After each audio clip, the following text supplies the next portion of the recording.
Hello दोस्तों, कैसे हैं आप सब। मैं ठीक हूं, उम्मीद करता हूं कि आप भी ठीक होंगे। दोस्तों, इस लेक्चर में हम लोग क्लास 11th में जो 2 डायमेंशनल कोऑर्डिनेट ज्योमेट्री में सर्किल, हाइपरबोला, पाराबोला और इलिप्स की बात कर रहे थे दोस्तों, उसको एक बार हम रिवीजन करते हैं। क्योंकि बीएससी पार्ट 1 जो पेपर 2 का जो मैथ ऑनर्स का है, उसमें आपको पेपर 2 में ग्रुप सी में जो 2D पढ़ना था या 2 डायमेंशनल ज्योमेट्री पढ़ना था दोस्तों, तो उसको पढ़ने के लिए आपको यह रिवीजन करना बहुत ज़रूरी है। क्योंकि इसी सब चीज़ का जो बेसिक जो है आपको लेकर चलना था। तो सबसे पहले हम क्या कर लेते हैं, यहाँ से सर्किल, हाइपरबोला, पाराबोला, इलिप्स के बारे में कुछ बेसिक रिवीजन कर लेते हैं। उसके बाद में बीएससी पार्ट 1 मैथ ऑनर्स का जो पेपर 2 का क्वेश्चन बैंक है, या कहें आपको सिंपल पेपर है या यूनिवर्सिटी गेस्ट पेपर का जो सॉल्यूशन है, उसको हम प्रोवाइड करवाएंगे दोस्तों। ठीक है, तो चलिए हम लोग शुरू कर लेते हैं। अभी से थोड़ा रिवीजन कर लेते हैं। सर्किल के बारे में हम बात करते हैं दोस्तों। सर्किल या सर्कल कह सकते हो, यानी वृत्त की बात करते हैं। देखिएगा यहाँ से सर्कल होता क्या है। A circle is a set of all point in a plane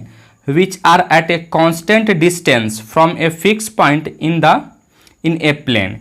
कहने का मतलब क्या है, और the fixed point is called centre and the constant distance is called radius of a circle. देखिएगा दोस्तों, यहाँ से क्या, यह एक कोई प्लेन है, ठीक है, और यहाँ कोई हम लोग क्या किए, यहाँ एक आपको फिक्स पॉइंट है वो यहाँ से डाले हुए हैं। क्या है, आपका कोई फिक्स पॉइंट है, और इस फिक्स पॉइंट से हम कांस्टेंट दूरी पर सेट ऑफ पॉइंट बनाते हैं दोस्तों। ठीक है, यानी बहुत सारा पॉइंट बनेगा, और वह सारे पॉइंट को अगर हम खींचते हैं यानी इसको मिलाते हैं तो एक सर्किल बनता है, जिसको आपको इस पॉइंट P को कहते हैं मूविंग पॉइंट, यानी मूव करता है।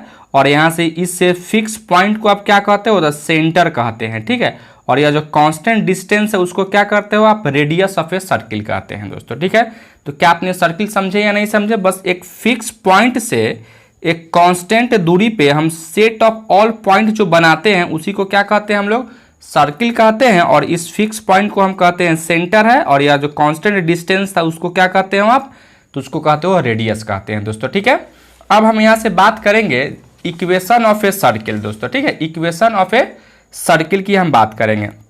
तो equation of a circle with centre alpha comma beta and radius आपको ए दिया गया। अब यहाँ से देखिए, एक कोई एक सर्किल दिया गया है जिसका सेंटर का कोऑर्डिनेट हमको क्या दिया, तो अल्फा कॉमा बीटा दिया गया है, और इसका रेडियस यानी यहाँ से यहाँ का जो डिस्टेंस है वह क्या दे दिया आपको, तो ए दे दिया। तो क्या करोगे, यहाँ से डिस्टेंस, और यह कोई पॉइंट हम मान लेते हैं यहाँ से पी एक्स कॉमा वाई है, एनी पॉइंट है या मूविंग पॉइंट है, तो क्या लिख सकते हो यहाँ से, तो इसको लिख सकते हो आप।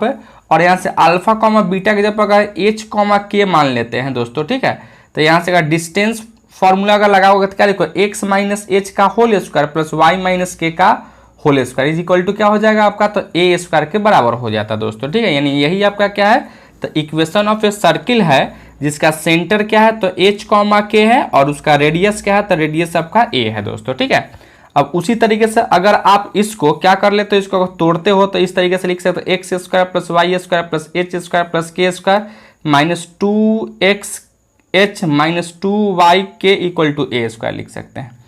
अब यहाँ से देखिएगा एक चीज और, the equation of a circle with centre 0,0 and radius A. अगर यह जो सेंटर जो दिया गया है वह क्या हो आपका 0,0 हो जाए। ठीक है, क्या हो जाए, यह 0,0 हो जाए यानी ओरिजिन हो जाए, तो उस सर्किल का इक्वेशन क्या हो जाता है, तो उस सर्किल का इक्वेशन हो जाता है x square plus Y square is equal to A square के बराबर हो जाता है दोस्तों। ठीक है, जहाँ सेंटर क्या है, तो सेंटर जो है से उसका ओरिजिन पे लाई करता है दोस्तों। यहाँ तक किसी को कोई डाउट है। चलिए बच्चों, नेक्स्ट में आते हैं, equation of a circle having centre alpha comma beta and passing through the point x1 comma y1। अब यहाँ से देखिए, एक कोई सर्किल है, ठीक है, एक कोई सर्किल है जिसका सेंटर आपको अल्फा कॉमा बीटा दे दिया, और वह सर्किल किस पॉइंट से पास करता है, तो x1 कॉमा y1 से पास करता है। तो उसका रेडियस निकालने का फॉर्मूला क्या हो जाता है, radius equal to root under x1 minus alpha का whole square plus y1 minus beta का होल स्क्वायर, यही आपका रूट अंडर हो जाता है। यही आपका क्या है, तो रेडियस निकालने का फॉर्मूला हो जाता है, जो कि रेडियस का एक डिस्टेंस ही हम निकाले हैं दोस्तों। क्लियर है यहाँ तक। चलिए बच्चों, अब नेक्स्ट में हम लोग आते हैं equation of a circle in A special cases. कुछ स्पेशल केस बनता है, उसके हम बात करेंगे। स्पेशल केस में आपको इक्वेशन ऑफ सर्किल क्या क्या हो जाता है उसके बारे में हम बात करेंगे। तो सबसे पहले अभी हम लोग क्या सीखे हैं, we know that the equation of circle with centre alpha comma beta, या कहें यहाँ से एच कॉमा के ठीक है, h comma k and radius a equal to क्या हो जाता था, एक्स माइनस एच का whole square plus Y minus के का whole square is equal to A square हो जाता था। ठीक है, यह अभी हम लोग जस्ट सीखे हैं। अच्छा, फिर इसमें आगे बढ़ाओगे यहाँ से, when the centre of a circle coincides with A origin, यानी जो सर्किल का जो सेंटर है दोस्तों वह क्या करेगा, तो आपको अगर ओरिजिन पर कोइंसाइड करेगा यानी ओरिजिन पर मिलेगा तो उस सर्किल का इक्वेशन क्या होगा, तो उस सर्किल का equation x square plus Y square is equal to A square हो जाएगा। यानी सेंटर का जो कोऑर्डिनेट था वह आपका 0,0 हो जाएगा, तो इसका इक्वेशन क्या होगा इस सर्किल का, तो x square plus Y square equal to A square. कब, जब सर्किल का सेंटर वह कोइंसाइड करे किस पे, तो ओरिजिन पे कोइंसाइड करे। कोइंसाइड का मतलब मिलना होता है दोस्तों। ठीक है, यानी उस पर लाई करता है। उसी तरह से यहाँ से 3 में आते हो तो यहाँ से 3 में आप देख पा रहे हो क्या, when the circle passing through origin, अगर कोई एक सर्किल है जो कि ओरिजिन से पास करता है दोस्तों, देखिए यहाँ से ये आपका क्या है, तो ये आपका एक्स वाई एक्सिस है, ये आपका एक्स एक्सिस, ओरिजिन आपका यही है। और यह कोई एक सर्किल है जो कि किससे पास करता है यहाँ से, तो ओरिजिन से पास करेगा। तो यहाँ से यहाँ का डिस्टेंस को रेडियस कहते हो, तो रेडियस इज इक्वल टू हम क्या माने हुए थे, ए माने हुए हैं, और यहाँ से सेंटर है एच कॉमा के माने हुए हैं। ठीक है, तो इस सर्किल का इक्वेशन क्या हो जाता है, तो उस सर्किल का इक्वेशन आपका हो जाता है दोस्तों, यहाँ से देखिएगा यह एच कॉमा के है, इसका मतलब क्या है, यहाँ से यहाँ का डिस्टेंस एच है और यहाँ से यहाँ का डिस्टेंस आपका के है दोस्तों। ठीक है, तो अगर हम यहाँ से ए का वैल्यू निकालेंगे तो यहाँ से पाइथागोरस थ्योरम अगर लगाते हो तो यहाँ से क्या है, हाइपोटेनस का square is equal to perpendicular का स्क्वायर प्लस बेस का स्क्वायर, अर्थात ए स्क्वायर इक्वल टू क्या लिखोगे, एच स्क्वायर प्लस का के स्क्वायर लिख सकते हैं दोस्तों। ठीक है, तो यही कहता है when the circle passing through origin, इसका मतलब क्या है, A square is equal to H square plus का के स्क्वायर हो जाता है। तो उस केस में उसका इक्वेशन क्या हो जाता है, x square plus Y square minus का 2hx माइनस का 2ky इज इक्वल टू 0 हो जाता है दोस्तों। ठीक है, यहाँ से एच स्क्वायर प्लस के स्क्वायर जब ए स्क्वायर रखेंगे और उससे वह कैंसिल हो जाता था, क्या होगा, तब का यही इसका इक्वेशन हो जाता है मेरे भाई। ठीक है, किसी को समझने में कोई दिक्कत है। अब आते हैं हम लोग नेक्स्ट में, यानी चौथा नंबर में आते हैं दोस्तों। तो चौथा नंबर में यहाँ से आप देखोगे क्या, when the circle touch x axis then its equation क्या होगा। आप देखिए यहाँ से कोई एक सर्किल है, यह आपका एक्स एक्सिस है, यह आपका वाई एक्सिस है, या कोई सर्किल हम बनाए हैं जो कि एक्स एक्सिस को टच करता है। तो एक्स एक्सिस को टच करता है तो देखिएगा यहाँ से हम एक सर्किल बनाए जिसका सेंटर क्या है, एच कॉमा के है, और यहाँ से यहाँ का जो डिस्टेंस है वह क्या होगा आपका, तो क्या हो जाएगा, वह यहाँ से एच का जो डिस्टेंस, यहाँ के इसका क्या है, तो वाई कोऑर्डिनेट है, तो यहाँ से ए इक्वल टू के हो जाएगा।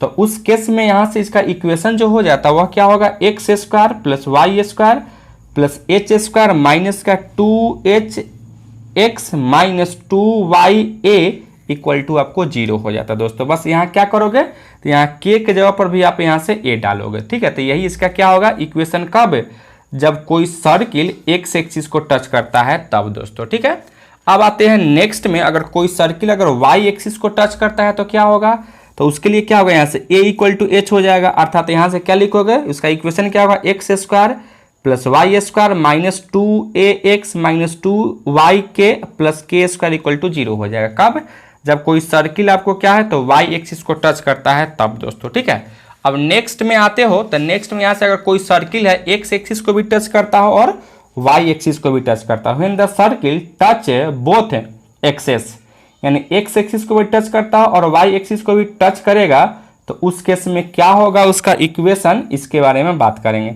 तो यहाँ से जब भी देखो, यह आपका सेंटर है एच कॉमा के है और यहाँ से यहाँ का डिस्टेंस आपका रेडियस हो जाता है, यानी यहाँ से यहाँ का डिस्टेंस का रेडियस हम क्या लेते हैं, ए लेके चलते थे, तो यहाँ से एच इज इक्वल टू भी आपको ए हो जाता और के इक्वल टू भी आपको ए हो जाता। उस केस में यहाँ से देखो यहाँ लिखा गया है K equal to H equal to A हो जाता, अर्थात उस केस में उसका इक्वेशन क्या होगा, तो x square plus a square plus Y square minus 2xa minus 2ay equal to 0 हो जाता दोस्तों। ठीक है, अच्छा अब नेक्स्ट में आते हो मेरे भाई, when the circle passing through origin and centre lies on y axis. अब क्या करता है, कोई एक सर्किल है जो कि वह ओरिजिन से क्या करता है, वह पास करता है और उस सर्किल का जो सेंटर है वह एक्स एक्सिस पे लाई करता है दोस्तों। ठीक है, तो उस केस में उसका इक्वेशन क्या होगा, तो उसका इक्वेशन हो जाता है, यहाँ से देखोगे सबसे पहले हम यहाँ से अगर सेंटर सर्किल है तो वह सेंटर क्या करता है, तो एक्स एक्सिस पे लाई करता है, तो इसका मतलब इसका सेंटर का जो कोऑर्डिनेट होगा वह क्या होगा, तो a,0 हो जाएगा, यानी x का कोऑर्डिनेट आपको a हो जाएगा और यहाँ से क्या लिखोगे, और y का कोऑर्डिनेट यहाँ से 0 हो जाएगा, और यहाँ से यहाँ का जो डिस्टेंस है वो भी तो क्या रेडियस कहलाता था, रेडियस भी आपका क्या होगा तो यही हो जाएगा, अर्थात हम कहेंगे यहाँ से k इक्वल टू 0 हो जाएगा और h इक्वल टू क्या होगा आपका, तो h इक्वल टू 1 हो जाता है, sorry h equal to a हो जाता है। इसका इक्वेशन क्या होगा मेरे भाई, तो इसका इक्वेशन हो जाता है x square plus Y square minus का 2xa इक्वल टू 0 हो जाता है दोस्तों, ठीक है। चलिए बच्चों नेक्स्ट में आते हैं, when the circle passing through origin and centre lies on y axis. देखिए अब यह आपका एक्स एक्सिस है, वाई एक्सिस है। अब यह सर्किल जो है से आपको क्या करता है, यह ओरिजिन से पास करता है और इसका सेंटर कहाँ लाइज करता है, तो आपको वाई एक्सिस पे लाई करता है, ठीक है। तो उस केस में जो है इस सर्किल का इक्वेशन क्या होगा, तो यहाँ से देखोगे यहाँ से h का जो कोऑर्डिनेट है वह 0 हो जाता है और k का कोऑर्डिनेट उसके रेडियस के बराबर हो जाता है, ठीक है। तो उसका इक्वेशन क्या लिखोगे, तो x square plus Y square minus 2ay equal to 0 ही इसका क्या होगा, तो इक्वेशन हो जाता है मेरे दोस्त, ठीक है। चलिए बच्चों अब नेक्स्ट में हम लोग आते हैं, से नेक्स्ट में यहाँ से हम देखते हैं क्या जनरल इक्वेशन ऑफ सर्किल क्या होता है, यानी सर्किल का जो जनरल इक्वेशन है दोस्तों उसका जनरल इक्वेशन होता क्या है। तो आपको यहाँ से कहता है the general equation of circle with centre minus ji comma minus f and radius root under ji square plus F square minus c and c equal to H square plus के square minus a square easy क्या होता है यहाँ से, तो x square plus Y square plus 2x g plus 2fy plus C equal to 0 हो जाता है, जहाँ सेंटर क्या होगा आपका, तो माइनस जी को माइनस एफ हो जाएगा, रेडियस क्या होगा आपका, तो रूट अंडर जी square plus F square minus C हो जाएगा, और यहाँ से सी का वैल्यू निकालोगे तो क्या होगा, यहाँ से एच स्क्वायर प्लस के स्क्वायर माइनस का ए स्क्वायर हो जाता है दोस्तों, ठीक है। तो किसी भी सर्किल का जनरल इक्वेशन आपका यही हो जाता है, x square plus Y square plus 2gx plus 2fy plus C हो जाता है, जहाँ क्या है यहाँ से, तो माइनस जी कॉमा माइनस एफ उस सर्किल का सेंटर है, और यहाँ से रूट अंडर जी square plus F square minus C क्या है, तो उसका रेडियस है,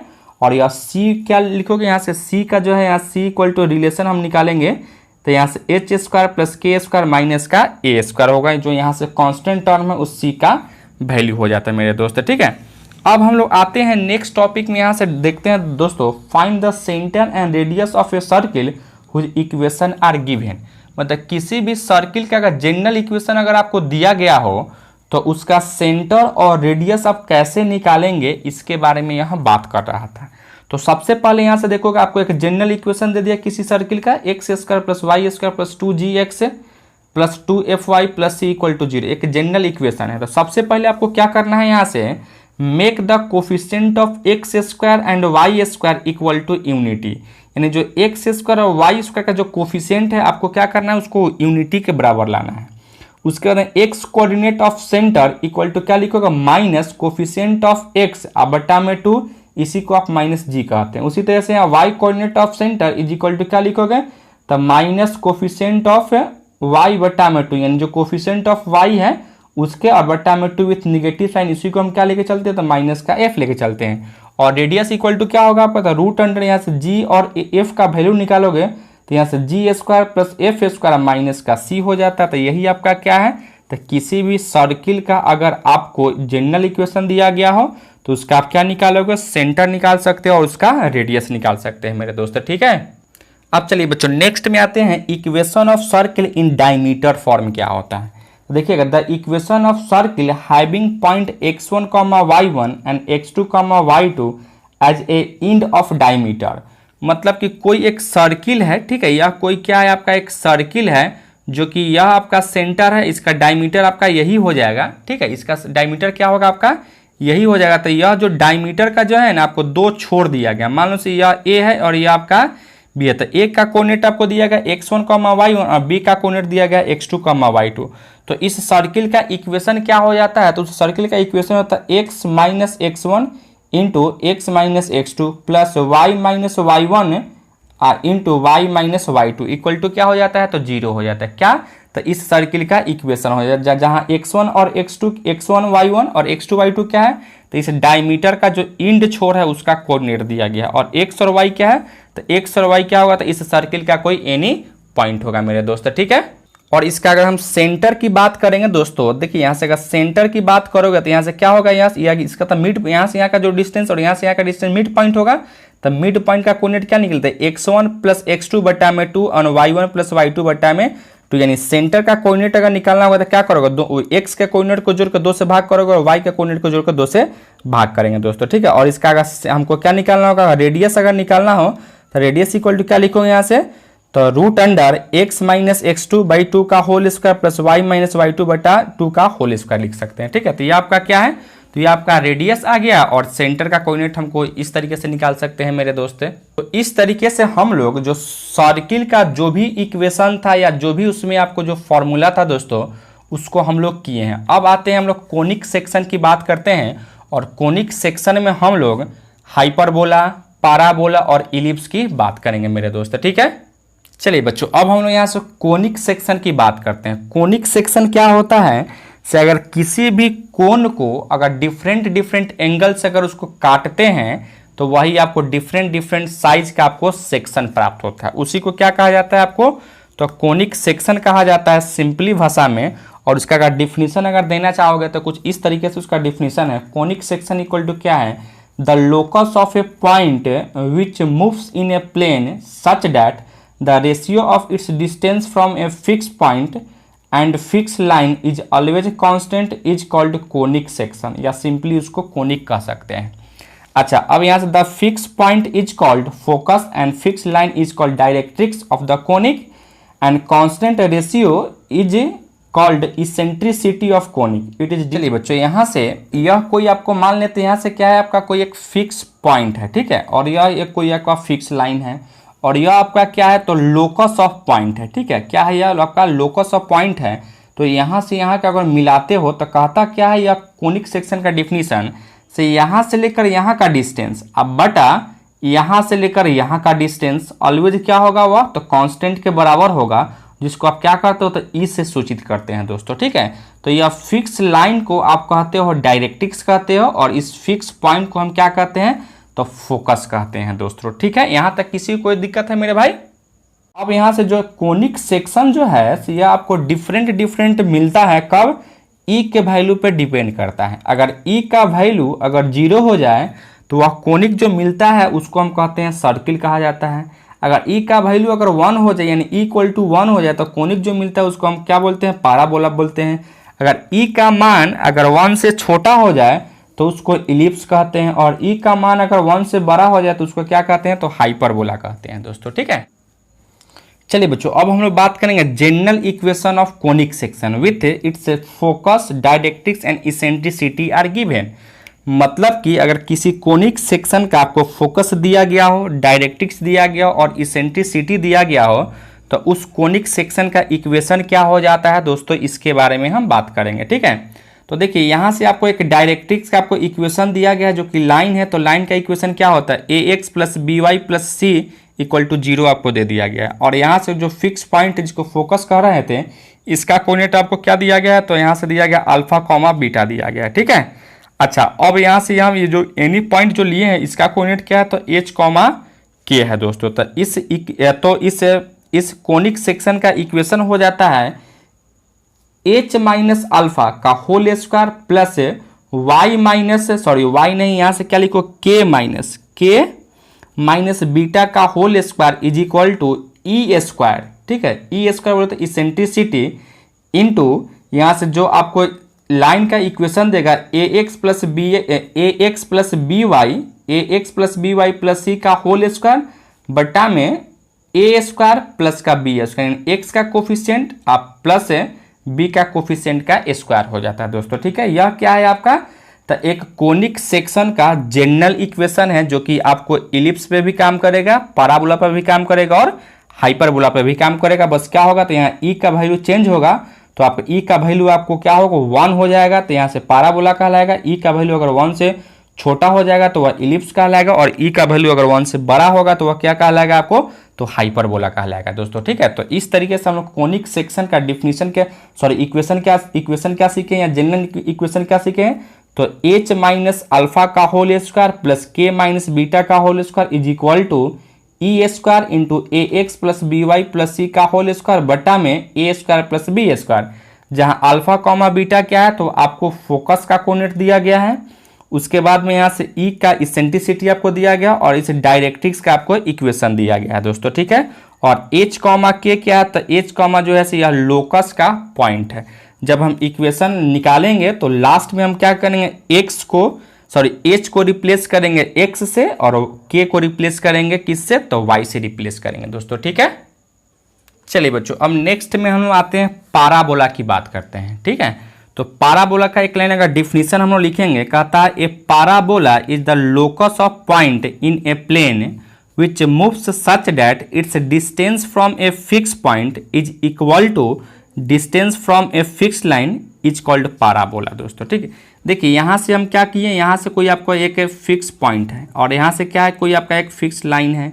तो कहता क्या पाराबोला क्या कहता है से, अगर और यह क्या आपका, तो यहाँ लोकस ऑफ पॉइंट है, ठीक है, यानी बहुत सारा यहाँ से पॉइंट दिया गया है। तो कहता क्या है यहाँ से यह पाराबोला क्या कहता है से यहाँ का डिस्टेंस, ठीक है। जैसे मैं यहाँ से आपको यह क्या है आपका P है, यह आपका क्या मान लो यहाँ से, तो हम यहाँ से N मान लेते हैं, यह आपका क्या है एक फिक्स लाइन है। तो कहता है पाराबोला में क्या से, अगर यहाँ से यहाँ का डिस्टेंस, यहाँ से यहाँ का डिस्टेंस और यहाँ से यहाँ का डिस्टेंस का अगर दोनों बराबर हो जाएगा तो उस केस में जो फिगर बनेगा उसको क्या कहेंगे हम लोग, पाराबोला कहेंगे। यानी PS इक्वल टू क्या होना चाहिए था, तो यहाँ से PN होना चाहिए था दोस्तों, ठीक है। तो इस केस में हम क्या कहेंगे, उसको पाराबोला कहेंगे, अर्थात यहाँ से PS बटा PN इक्वल टू क्या होगा यहाँ से, तो 1 लिख सकते हैं दोस्तों, ठीक है। और हम लोग जो कोनिक सेक्शन का डिफिनीशन जो सीखे थे वह PS बटा में PN is equal to constant होता था। उसी कॉन्स्टेंट को हम लोग इसेंट्रिसिटी E कहते थे और E का वैल्यू जब 1 होता था तो वह कोनिक क्या बनता था, तो पाराबोला बनता था। वही E के जब पर यहाँ से क्या लिखा गया है, तो यहाँ से 1 लिखा गया है दोस्तों, ठीक है। अब हम लोग आते हैं नेक्स्ट टॉपिक में डालते हैं दोस्तों। पाराबोला से रिलेटेड बहुत सारे ऐसे कुछ टर्म होते हैं, जैसे में आपको फोकल लेंथ क्या है, फोकल डिस्टेंस क्या है, लेटस रेक्टम क्या है, डबल रेक्टम क्या है, इस सब के बारे में हम बात करेंगे। तो some terms related to parabola, कुछ टर्म्स है जो कि रिलेटेड टू क्या है, तो पाराबोला है दोस्तों, ठीक है। तो सबसे पहले हम यहाँ से क्या करते हैं, एक पाराबोला का कुछ फिगर बना लेते हैं। फिगर आपका कुछ इस तरीके से है, यह आपका क्या है दोस्तों, यहाँ से तो यह आपका कोई एक फिक्स लाइन है, ठीक है। और यहाँ से हम क्या किए, कोई आपका कोई फिक्स पॉइंट है, तो यहाँ से यहाँ का डिस्टेंस इक्वल टू यहाँ से यहाँ का डिस्टेंस हो जाएगा मेरे दोस्त। तो देखिएगा यहाँ से यह कहता है, सबसे पहले कहता है वॉर्टेक्स। वॉर्टेक्स किसको कहते हैं, तो वॉर्टेक्स जो, और ये आपका क्या है वाई एक्सिस है, यह आपका एक्स एक्सिस। तो यहाँ जो यह वो जो कोऑर्डिनेट बनता है, वो का जो कोऑर्डिनेट होगा उसी को क्या कहते हैं, वॉर्टेक्स ऑफ कोऑर्डिनेट, यानी उसको वॉर्टेक्स कहोगे दोस्तों, ठीक है। उसी तरीके से यहाँ फोकल लेंथ क्या है, फोकल लेंथ क्या होता है, वैसा देखो यहाँ से PS है, कहाँ गया यहाँ से P और S, यानी यहाँ से यहाँ का जो दूरी है उसको क्या कहते हो आप, फोकल लेंथ कहते हैं दोस्तों, ठीक है। उसी तरह से एक फोकल कोड भी होता है। तो फोकल कोड क्या है, यहाँ से P और H, यानी यहाँ से यहाँ का जो लेंथ है, यहाँ से लेकर यहाँ तक का जो लेंथ है उसको हम क्या कहते हैं, तो फोकल कोड कहते हैं, ठीक है। मतलब क्या कहते हैं उसको, फोकल कोड कहते हैं। उसी तरह से यहाँ EF है, EF बोले तो उसको रेटस रेक्टम कहते हैं। EF कहने का मतलब क्या है, वैसा लाइन जो कि फोकस से पास करता हो और क्या हो, या इस पे क्या हो, वह परपेंडिकुलर, तो उसको हम क्या कहते हैं आपको, तो लेटस रेक्टम कहते हैं। उसी तरह से एक होता है डबल रेक्टम भी कहलाता है, सॉरी डबल ऑर्डिनेट कहता है। और डबल ऑर्डिनेट क्या हो जाता है यहाँ से, तो आपको यहाँ से लेकर यहाँ तक का डिस्टेंस को हम क्या कहते हैं आपको, तो डबल ऑर्डिनेट कहते हैं दोस्तों, ठीक है। उसके बाद में यहाँ से ये एस इज इक्वल टू क्या है, तो फोकस है, यानी जो फिक्स पॉइंट है उसको क्या कहते हैं आपको, तो फोकस्ड कहते हैं। उसके डायरेक्ट्रिक्स क्या है, जो फिक्स लाइन था उसको आप डायरेक्ट्रिक्स कहते हैं। एक्सिस क्या है आपका, तो यहाँ से एक्सिस आप कह सकते हो, यहाँ से इसको एक्सिस कहते हो, किसको, तो आप एक्सिस कहते हो यहाँ से एक से के, यानी यहाँ से यहाँ का इसको क्या कहते हो, एक्सिस कहते हो। उसी तरह से यहाँ से पॉइंट P को, इस पॉइंट जो P है क्या कहते हैं, उसको लोकस ऑफ पॉइंट कहते हैं। तो इस तरीके से बहुत सारा टर्म है जो कि रिलेटेड टू क्या है, पाराबोला है। जैसे फोकल लेंथ क्या है, फोकल कोड क्या है, लेटस रेक्टम क्या है, डबल ऑर्डिनेट क्या है, फोकस क्या है, डायरेक्ट्रिक्स क्या है, एक्सिस क्या है, और लोकस पॉइंट क्या है दोस्तों, इसके बारे में हम ऑलरेडी सीख चुके हैं। अब हम लोग आते हैं स्टैंडर्ड इक्वेशन ऑफ पाराबोला, यानी इक्वेशन ऑफ पाराबोला क्या होता है, यानी यानी पाराबोला का जो स्टैंडर्ड इक्वेशन है वह स्टैंडर्ड इक्वेशन क्या होता है, इसके बारे में हम बात करेंगे दोस्तों। ठीक है, तो देखिए यहाँ से पाराबोला का इक्वेशन जो है से आपको सबसे पहले यहाँ से एक आपको कोई एक फिक्स पॉइंट है, यहाँ से कोई फिक्स लाइन हम बना लिए, इसको एफ का है या एस का, ये फोकस को एस से भी डिनोट किया जाता है और किससे डिनोट किया जाता है, तो एफ से भी डिनोट किया जाता है। और यह आपका क्या है, तो यह आपका क्या है, तो वर्टेक्स है। वर्टेक्स का कोऑर्डिनेट ऑलवेज क्या होगा, तो 0,0 होगा दोस्तों। यहाँ से यहाँ का डिस्टेंस अगर हम ए लेते हैं तो इसका कोऑर्डिनेट एफ का कोऑर्डिनेट क्या होगा, तो a,0 हो जाएगा। और यहाँ पी क्या है, तो आपका एनी पॉइंट है या लोकस ऑफ पॉइंट है, इसको x, y मान लेते हो। तो इसका इक्वेशन जो है से क्या हो जाता है, तो y² = 4ax, जहाँ a क्या है, तो a यहाँ से जो है आपको वर्टेक्स और फोकस के बीच का दूरी है दोस्तों। ठीक है, तो इसमें जो है से यही अब इसका क्या हो जाता है, तो इक्वेशन हो जाता है y² = 4ax है, जहाँ इसमें जो है फोकस का कोऑर्डिनेट क्या होगा, तो a,0 हो जाएगा। वर्टेक्स क्या होगा आपका, तो 0,0 होगा। डायरेक्ट्रिक्स क्या होगा, डायरेक्ट्रिक्स का इक्वेशन क्या होगा दोस्तों, तो यहाँ से यहाँ का जो डिस्टेंस होगा वही डायरेक्ट्रिक्स कहलाएगा। तो यहाँ से यहाँ का डिस्टेंस का इक्वेशन क्या होगा, x + a = 0 हो जाएगा। एक्सिस का इक्वेशन क्या होगा आपका, तो y एक्सिस का इक्वेशन क्या होगा, यहाँ से ये इसी को एक्सिस कहते हो, तो इसको एक्सिस कहते हैं। यहाँ से y = 0 होगा। लेंथ ऑफ लेटस रेक्टम क्या होगा, तो यह जो इक्वेशन में आप जो 4a जो देख रहे हैं तो वह क्या है आपका, तो लेंथ ऑफ लेटस रेक्टम ही है मेरे दोस्त। ठीक है, देखिए यहाँ से एक नोट में लिखे हुए हैं, length of latus rectum of a parabola equal to क्या होता है, तो 4a हो जाता है, जो कि अभी जस्ट हम लोग पीछे भी देखे हैं। अब आते हैं पाराबोला कितने प्रकार के होते हैं, तो there are 4 standard type of parabola, यानी पाराबोला जो है ना 4 प्रकार के होते हैं, यानी 4 स्टैंडर्ड टाइप होता है उसका। फर्स्ट को कहते हैं राइट हैंड पाराबोला। ठीक है, इसको आप क्या कहते हो, यहाँ से आपको यह राइट हैंड पाराबोला है दोस्तों। ठीक है, तो राइट हैंड पाराबोला का सबसे पहले इक्वेशन हो जाता है y² = 4ax, जहाँ a क्या है, तो यहाँ से वर्टेक्स और फोकस के बीच का दूरी है, तो वह क्या होगा, a ऑलवेज > 0 होगा दोस्तों। ठीक है, तो इसमें जो है अगर राइट हैंड पाराबोला होगा तो उसका इक्वेशन क्या हो जाएगा आपको, तो y² = 4ax, और इसका फोकस क्या होगा, तो फोकस s = a,0 होगा। वर्टेक्स क्या होगा, तो 0,0 होगा। डायरेक्ट्रिक्स का इक्वेशन क्या होगा, तो x + a = 0 हो जाएगा। लेंथ ऑफ लेटस रेक्टम यहाँ से 4a हो जाएगा। इक्वेशन ऑफ लेटस रेक्टम अगर पूछेगा तो x = a हो जाएगा, और इक्वेशन ऑफ एक्सिस पूछेगा तो यहाँ से y = 0 हो जाएगा। तो यहाँ से राइट हैंड पाराबोला में इक्वेशन आपको यह हो जाता है, और बाकी फोकस का कोऑर्डिनेट यह हो जाता है, वर्टेक्स का कोऑर्डिनेट यह हो जाता है, डायरेक्ट्रिक्स का इक्वेशन आपका यह हो जाता है, length of latus rectum 4a हो जाता है। इक्वेशन ऑफ लेटस रेक्टम आपका x = a हो जाता है, और इक्वेशन ऑफ एक्सिस = y = आपका 0 हो जाता है दोस्तों। ठीक है, तो आप इसको ध्यान रखेंगे। अब हम लोग आते हैं लेफ्ट हैंड पाराबोला की बात करते हैं। देखिए लेफ्ट हैंड पाराबोला में क्या होगा, यहाँ से यह लेफ्ट साइड में पाराबोला बनेगा, यह राइट साइड में पाराबोला बना हुआ था, तो यह लेफ्ट साइड में पाराबोला बनेगा। तो लेफ्ट साइड में पाराबोला बनेगा तो सबसे पहले उसका इक्वेशन क्या होगा, तो y² = -4ax, जहाँ a क्या है, तो 0 से आपका छोटा है दोस्तों, यानी x का यह निगेटिव डायरेक्शन था, इसलिए यहाँ से a क्या होगा, यहाँ से निगेटिव साइन होता है। सबसे पहले इसका इक्वेशन क्या होगा, तो इसका इक्वेशन आप याद रखोगे, y² क्या होता है, -4ax हो जाता है, जहाँ फोकस का कोऑर्डिनेट क्या होगा, तो -a,0, वर्टेक्स आपका 0,0 होगा। डायरेक्ट्रिक्स का इक्वेशन क्या होगा, तो x - a = 0, जो यहाँ था उसका जस्ट उल्टा होगा साइन में दोस्तों। ठीक है, लेंथ ऑफ लेटस रेक्टम यहाँ से 4a ही हो जाता है, क्योंकि यहाँ भी length of latus rectum 4a ही है, तो लेंथ तो कभी भी निगेटिव नहीं ना होता है, वह तो यहाँ तो यह x के निगेटिव डायरेक्शन में था, इसलिए साइन चेंज करना पड़ा है, लेकिन लेंथ कभी भी निगेटिव नहीं होगा। तो यहाँ से क्या लिखोगे, यहाँ से length of latus rectum LLR को लेंथ ऑफ लेटस रेक्टम कहा जाता है, अर्थात यहाँ क्या लिखोगे 4a।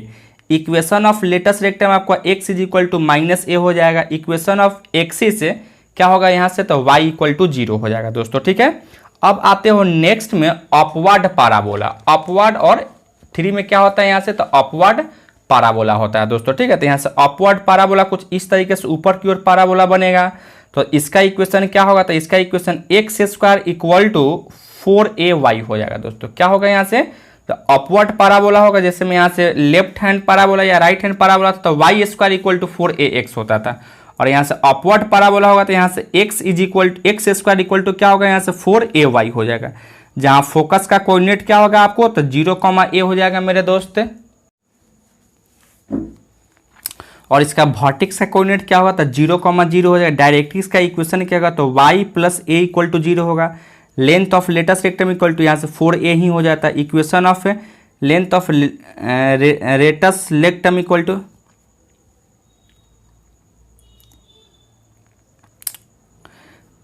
Equation of L R क्या होगा, L R y equal to A हो जाएगा। Equation of axis is equal to X is equal to 0 होगा दोस्तों, ठीक है।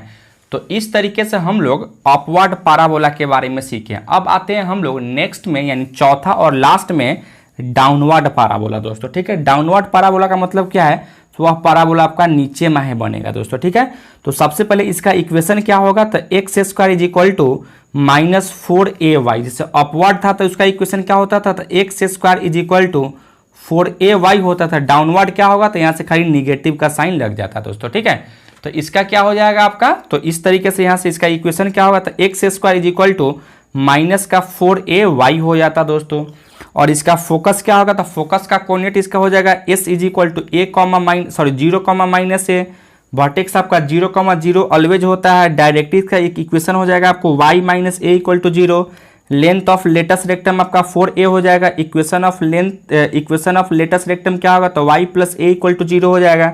और equation of axis is equal to क्या लिखो, तो यहाँ से x इज इक्वल टू 0 लिख सकते हो।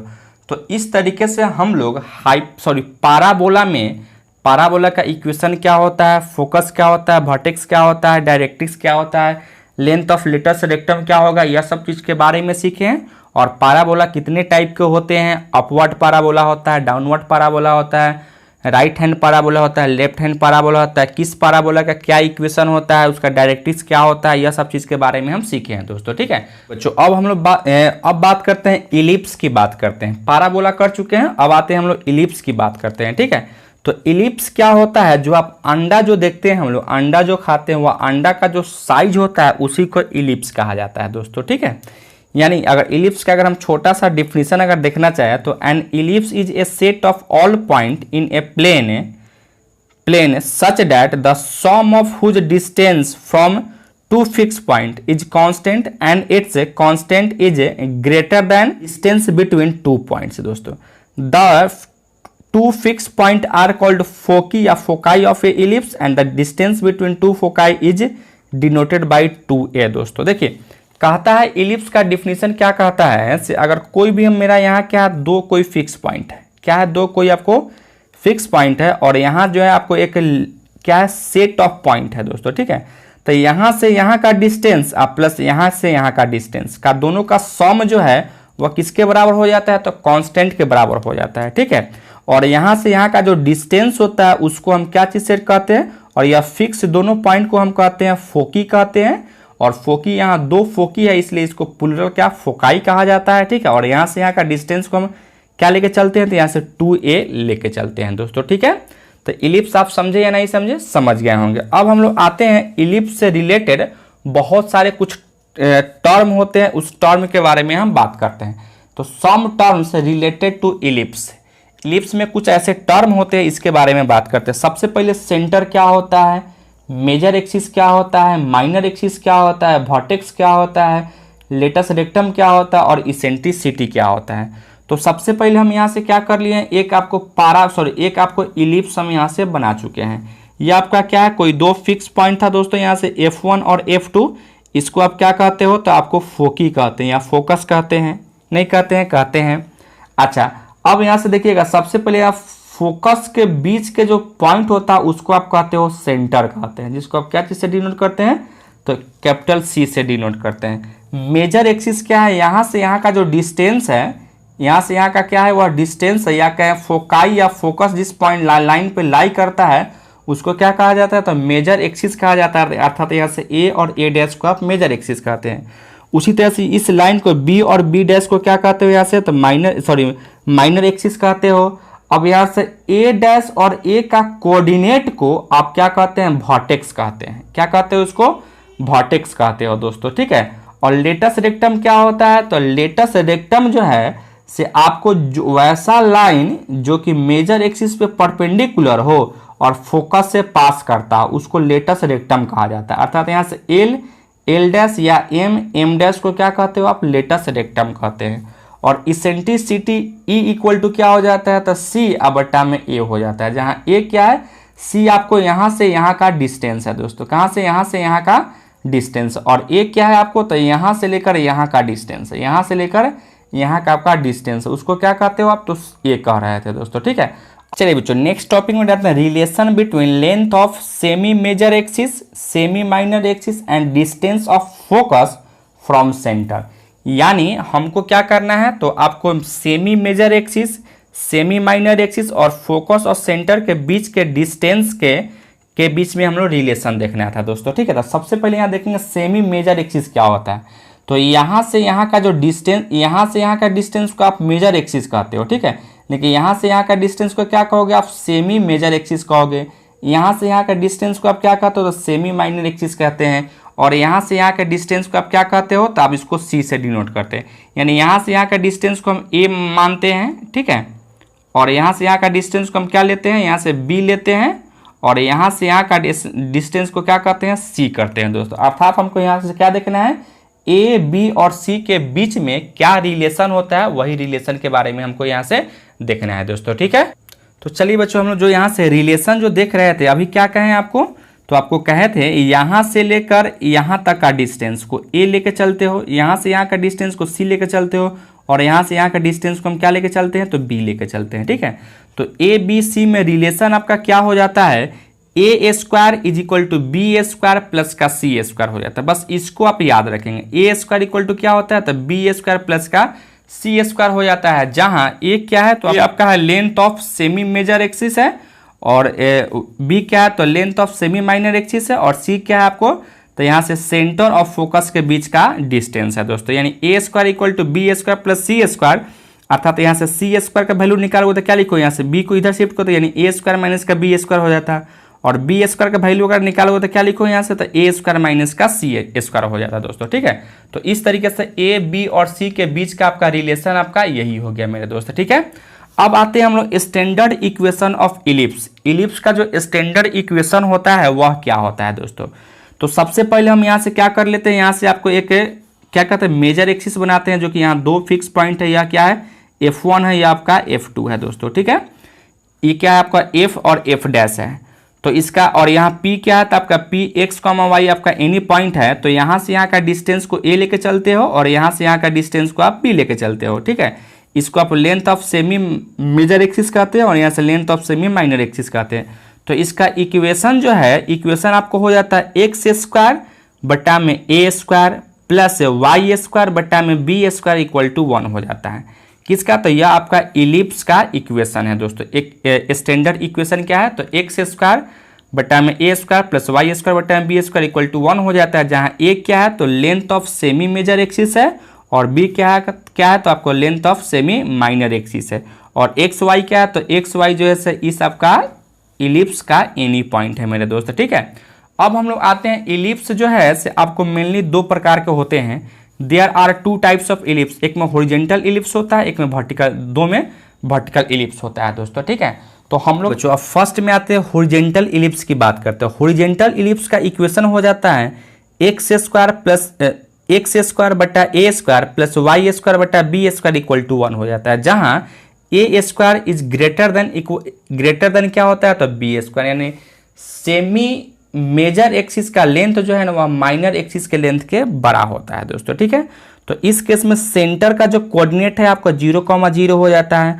वर्टेक्स का कोऑर्डिनेट क्या होता है, यह ए और ए डैश को वर्टेक्स का, तो यहाँ से यहाँ का डिस्टेंस अगर ए है तो इसका कोऑर्डिनेट क्या लिखो, तो a,0, और यहाँ से a,-a,0 लिख सकते हो, ठीक है। यानी वर्टेक्स का कोऑर्डिनेट क्या होगा यहाँ से, तो a इक्वल टू a,0 या a dash equal to -a,0। यहाँ फोकी का कोऑर्डिनेट क्या होगा, तो यहाँ से यहाँ का डिस्टेंस अगर c है तो यहाँ से फोकी का कोऑर्डिनेट क्या होगा, यहाँ तो c,0 होगा, यहाँ से -c,0 हो जाएगा। उसका लेंथ ऑफ मेजर एक्सिस क्या होगा, तो 2a होगा। लेंथ ऑफ माइनर एक्सिस क्या होगा दोस्तों, यहाँ से 2b हो जाएगा। Length of latus rectum equal to क्या होगा, तो 2b स्क्वायर बटा में a स्क्वायर a हो जाता है। इसेंट्रिसिटी क्या होता है, तो e equal to c by a हो जाता है, जहाँ c का वैल्यू अगर रखोगे यहाँ से, तो e स्क्वायर, c का वैल्यू यहाँ से क्या रखोगे, तो √a square minus b square बटा में a हो जाता है। तो इस तरीके से हम लोग हॉरिजॉन्टल इलिप्स में इक्वेशन आपका यह हो जाता है, उसका सेंटर क्या होता है, वर्टेक्स क्या होता है, यह सब चीज़ के बारे में एक एक करके हम लोग सीखे हैं। अब हम लोग नेक्स्ट में आते हैं वर्टिकल इलिप्स क्या होता है मेरे दोस्त, ठीक है। चलिए बच्चों अब आते हैं नेक्स्ट में वर्टिकल इलिप्स क्या होता है। तो वर्टिकल इलिप्स हम लोग कुछ इस तरीके से बनाते हैं, ठीक है। इस तरीके से हम क्या बनाते हैं, इसका वर्टिकल इलिप्स का यह डायग्राम है। वर्टिकल इलिप्स में क्या हो जाता है इसका इक्वेशन, तो एक्स स्क्वायर बटा में b square plus Y square बटा में ए स्क्वायर इक्वल टू क्या 1 हो जाता है, जहाँ ए क्या है तो बी से बड़ा है दोस्तों, ठीक है। तो इस केस में सेंटर का कोऑर्डिनेट है आपको सी 0,0 हो जाता है, वर्टेक्स का कोऑर्डिनेट आपको 0,a हो जाता है, या यहाँ से 0,-a हो जाता है। लेंथ ऑफ मेजर एक्सिस क्या होगा, यहाँ से 2a हो जाता है, length of minor axis 2b हो जाता है, length of latus rectum equal to 2b square by A हो जाता है, और इसेंट्रिसिटी इक्वल टू हो जाता है E equal to C by A हो जाता है, जहाँ सी का वैल्यू अगर रखोगे तो √a square plus B square बटा में ए हो जाता है, ठीक है। और यहाँ से length of latus rectum of N ellipse से एक्स स्क्वायर बटा ए स्क्वायर प्लस वाई स्क्वायर बटा बी स्क्वायर इक्वल टू 1 क्या हो जाता है 2b स्क्वायर बटा में ए हो जाता है, उसका लेंथ ऑफ लेटेस्ट रेक्टम हो जाता है मेरे दोस्त, ठीक है। तो इस तरीके से हम लोग इलिप्स का क्या इक्वेशन होता है, इलिप्स कितने टाइप के होते हैं, इलिप्स में वर्टेक्स क्या होता है, लेटेस्ट रेक्टम क्या होता है, मेजर एक्सिस क्या होता है, माइनर एक्सिस क्या होता है दोस्तों, यह सब चीज़ के बारे में हम सीख चुके हैं। अब हम लोग आते हैं नेक्स्ट में हाइपरबोला की बात करते हैं दोस्तों, ठीक है। चलिए बच्चों अब हम लोग आते हैं हाइपरबोला की बात करते हैं, ठीक है। तो हाइपरबोला में क्या होता है, हाइपरबोला का अगर हम डिफिनीशन अगर लिखते हैं, hyperbola is the set of all points in a plane the difference of whose distance from two fixed point in a plane is constant, the two fixed point is called foci of hyperbola दोस्तों, ठीक है। देखिए यहाँ से आपको दो एक fix point है, सपोज करो यहाँ से एक F2 है कोई, और यहाँ से F1 क्या है कोई, आपको कोई दो फिक्स पॉइंट है दोस्तों, ठीक है। और यहाँ से क्या है आपको, तो यह जो P जो है आपको सेट ऑफ ऑल पॉइंट है, मैंने बहुत सारा पॉइंट का सेट है, यहाँ पॉइंट यहाँ पॉइंट यहाँ पॉइंट, इस तरीके से बहुत सारा पॉइंट है दोस्तों, ठीक है। तो कहता है यहाँ से यहाँ का डिस्टेंस और माइनस यहाँ से यहाँ का डिस्टेंस, ठीक है, वह क्या है तो ऑलवेज आपका एक कांस्टेंट होता है, ठीक है। और यह दोनों फिक्स पॉइंट को आप क्या कहते हो, तो इस दोनों फिक्स पॉइंट को आप कहते हैं फोकी कहते हैं, ठीक है, यानी फोकस कहते हैं।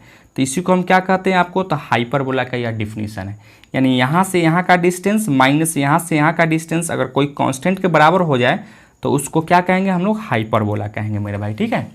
अच्छा अब हम लोग नेक्स्ट आते हैं some terms related to hyperbola, यानी हाइपरबोला से रिलेटेड कुछ टर्म्स होता है दोस्तों, इसके बारे में हम बात करेंगे, ठीक है।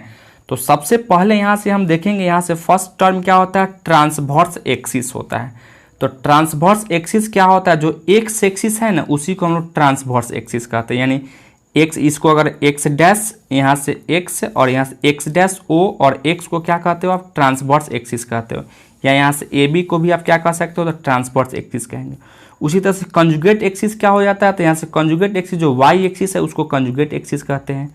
वर्टेक्स क्या होता है दोस्तों, तो यह जो यहाँ का और ए और बी का जो पॉइंट है इसी को हम क्या कहते हैं, तो वर्टेक्स कहते हैं।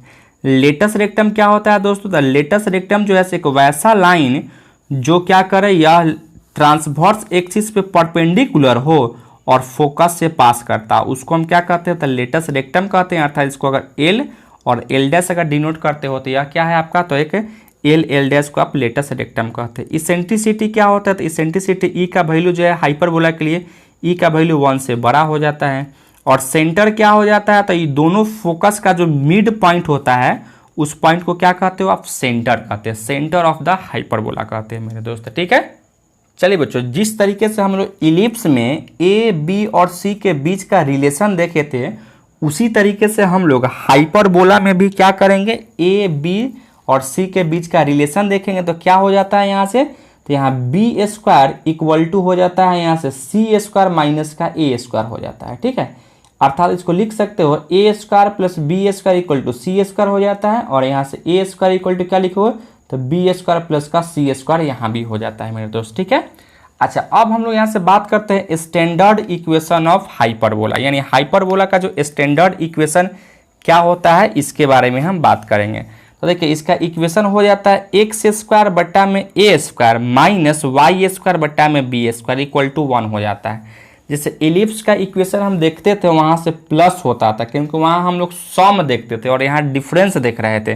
इसलिए क्या हो जाता है यहाँ से एक्स स्क्वायर बट्टा ए स्क्वायर माइनस वाई स्क्वायर बट्टा बी स्क्वायर इक्वल टू 1 हो जाता है, जहाँ ए क्या है तो ए आपको length of semi transverse axis है और बी क्या है आपको तो length of semi conjugate axis है दोस्तों, ठीक है। और यही कुछ आपको डायग्राम था, यहाँ से क्या, यहाँ से यहाँ का डिस्टेंस को हम, यहाँ से यहाँ के डिस्टेंस को क्या कहते हैं, सी डिनोट करते हैं, और यहाँ से यहाँ के डिस्टेंस को हम क्या लेते हैं तो ए लेके चलते हैं, ठीक है। यानी small semi of length of semi transverse axis था, और ठीक है, तो इसका इक्वेशन आपका यही हो जाता है मेरे दोस्त, ठीक है। अब यहाँ से हम बात करते हैं, आपको हाइपरबोला भी आपका दो टाइप का होते हैं। कौन कौन? There are two types of hyperbola. एक में होता है ट्रांसवर्स एक्सिस हाइपरबोला, और दो में होता है कंजुगेट एक्सिस हाइपरबोला दोस्तों, ठीक है।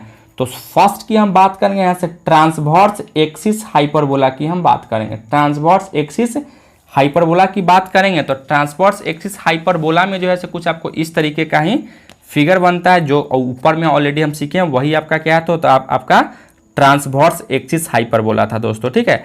तो ट्रांसवर्स एक्सिस हाइपरबोला का इक्वेशन हो जाता है एक्स स्क्वायर बटा ए स्क्वायर माइनस वाई स्क्वायर बटा में बी स्क्वायर इक्वल टू यहाँ 1 के बराबर हो जाता है, ठीक है। जिसमें आपको यहाँ से कोई दो फिक्स पॉइंट है, यहाँ से F1 और F2 कोई दो फिक्स पॉइंट है। यहाँ से लेकर यहाँ का डिस्टेंस हम C लेकर चले तो इसका कोऑर्डिनेट क्या होगा, C, 0 हो जाएगा। यहाँ से लेकर यहाँ का डिस्टेंस क्या है, A है, तो इसका कोऑर्डिनेट क्या लिखो तो A, 0 लिख सकते हो। और यह जो लाइन हम लिखे हैं, यह डॉट डॉट लाइन जो लिखे हैं दोस्तों, यह आपका डायरेक्ट्रिक्स है।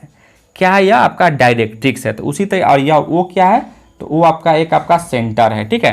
तो इसमें हम क्या क्या देखेंगे, सबसे पहले सेंटर, कोऑर्डिनेट ऑफ सेंटर की बात करते हैं ना। कोऑर्डिनेट ऑफ सेंटर क्या होगा, ऑलवेज 0,0 होगा, क्योंकि यह ओरिजिन पे होता है दोस्तों, ठीक है। उसी तरह से वर्टेक्स का कोऑर्डिनेट अगर आपसे पूछा जाएगा तो वर्टेक्स आपका क्या है, ए और बी है, यह वर्टेक्स है, तो वर्टेक्स का कोऑर्डिनेट क्या होगा, यहाँ से यहाँ का डिस्टेंस अगर ए है तो इसका कोऑर्डिनेट क्या लिखो, A, 0 और यहाँ से -A, 0, अर्थात यहाँ से वर्टेक्स का कोऑर्डिनेट क्या लिखोगे, -A, 0 या A, 0 लिख सकते हो। उसी तरह से फोकस का कोऑर्डिनेट, यहाँ से यहाँ का डिस्टेंस फोकस, तो फोकस का कोऑर्डिनेट यहाँ से लिख सकते हो क्या, तो यहाँ से -C, 0 या C, 0 लिख सकते हैं। लेंथ ऑफ ट्रांसवर्स एक्सिस, यानी यहाँ से लेकर यहाँ तक का क्या होगा, यहाँ से एक्सिस यहाँ से 2a हो जाएगा, और यहाँ से यहाँ तक का लेंथ ऑफ कंजुगेट एक्सिस क्या है, यहाँ से 2b हो जाएगा। इसेंट्रिसिटी का फॉर्मूला E इक्वल टू हो जाता है √A square by b square, a square plus B square बटा में ए स्क्वायर। इसी चीज को आप लिखोगे b square equal to A square into e square minus का ए स्क्वायर लिख सकते हो। Length of latus rectum is equal to हो जाता है 2b स्क्वायर बटा में ए हो जाता है। और इक्वेशन ऑफ डायरेक्ट्रिक्स, यानी इस दोनों का अगर इक्वेशन अगर आपसे पूछेगा दोस्तों तो इसका इक्वेशन क्या हो जाता है, तो X is equal to plus minus A by E, यानी length of semi transverse axis और बटा में इसेंट्रिसिटी हो जाता है। उसी तरह से अगर आपसे कोई पूछेगा इक्वेशन ऑफ ट्रांसवर्स एक्सिस क्या होगा, तो y इक्वल टू 0 होगा। इक्वेशन ऑफ कंजुगेट एक्सिस क्या होगा यहाँ से, तो x इज इक्वल टू 0 हो जाता है मेरे दोस्त, ठीक है। चलिए बच्चों, नेक्स्ट में आते हैं हम लोग कंजुगेट एक्सिस हाइपरबोला क्या होता है, ठीक है। तो कंजुगेट एक्सिस हाइपरबोला जो आपको कुछ इस तरीके का जो डायग्राम बनता है, इसको हम कंजुगेट एक्सिस हाइपरबोला कहते हैं। और इसका इक्वेशन क्या हो जाता है, तो -x स्क्वायर बटा ए स्क्वायर प्लस y स्क्वायर बटा बी स्क्वायर इक्वल टू 1 हो जाता है, ठीक है। और इसका सेंटर का कोऑर्डिनेट क्या लिखो, तो यहाँ से 0,0 हो जाता है। वर्टेक्स का कोऑर्डिनेट क्या लिखो, यहाँ से 0,b या यहाँ से आपको 0,-b हो जाता है। फोकस का कोऑर्डिनेट आपको 0, प्लस माइनस सी लिख सकते हो, या इसी सी का वैल्यू आपको लिख सकते हो यहाँ 0, प्लस माइनस BE लिख सकते हैं, ठीक है। लेंथ ऑफ ट्रांसवर्स एक्सिस यहाँ से 2b हो जाएगा। लेंथ ऑफ कंजुगेट एक्सिस आपका 2a हो जाएगा। Eccentricity equal to √b square plus a square बट्टा में यहाँ से बी स्क्वायर लिख सकते हो। इसी चीज़ को आप ए स्क्वायर इक्वल टू क्या लिखोगे, यहाँ से B square into √e square minus 1 लिख सकते हो। Length of latus rectangle LLR equal to 2a square बट्टा में b हो जाता है। Equation of directrix is equal to y equal to plus minus b by E हो जाता है। इक्वेशन ऑफ ट्रांसवर्स एक्सिस यानी x इज इक्वल टू 0 हो जाता है। और equation of conjugate axis equal to पूछेगा तो आपको y इक्वल टू 0 हो जाता है दोस्तों। तो इस तरीके से हम लोग कोनिक सेक्शन में पैराबोला, हाइपरबोला और इलिप्स के बारे में सीखे हैं, और आपको हम सर्किल के बारे में भी बताए हैं दोस्तों। जो भी चीज़ आपको इसमें बताया गया वह सब चीज़ को फॉर्मूला को अगर आप याद रखते हो तो जो BSc पार्ट 1 मैथ ऑनर्स का जो पेपर 2 में जो 2 डायमेंशनल कोऑर्डिनेट ज्योमेट्री था दोस्तों, उसमें आपको यह सब चीज़ का बहुत यूज है। वहाँ भी आपको equation of parabola, equation of hyperbola, equation of ellipse के बारे में पढ़ना था दोस्तों। वहाँ भी आपको सर्किल के बारे में पढ़ना था, तो यही सब चीज़ वहाँ भी आपको पढ़ना होगा दोस्तों, ठीक है। तो यह सब चीज़ को अगर आप बेसिक चीज़ को याद रखते हो तो वहाँ से आपको पढ़ने में या वहाँ से क्वेश्चन बनाने में आपको कोई दिक्कत नहीं होगा। और इस बार का जो एग्जाम हो रहा था बिहार यूनिवर्सिटी में, वो ऑब्जेक्टिव टाइप क्वेश्चन ही आपसे पूछे जा रहे थे। तो इसमें बहुत सारे ऐसे क्वेश्चन आएंगे जो कि एज ए फॉर्मूला ही होंगे या एज ए कुछ ना कुछ आपको हल्का फुल्का टॉपिक ही होंगे दोस्तों, ठीक है। तो इस तरीके से आप इसको बहुत अच्छे से समझिएगा और इसको याद करने का प्रयास करोगे दोस्तों, ठीक है। तो इस लेक्चर में आज के लिए इतना ही रहने देते हैं। यह लेक्चर आपको कैसा लगा आप कमेंट करके जरूर बताइए। चैनल पे नए हैं तो चैनल को सब्सक्राइब कर लीजिएगा। वीडियो सबसे पहले देखने के लिए बेल आइकन को भी प्रेस कर लीजिएगा। धन्यवाद दोस्तों।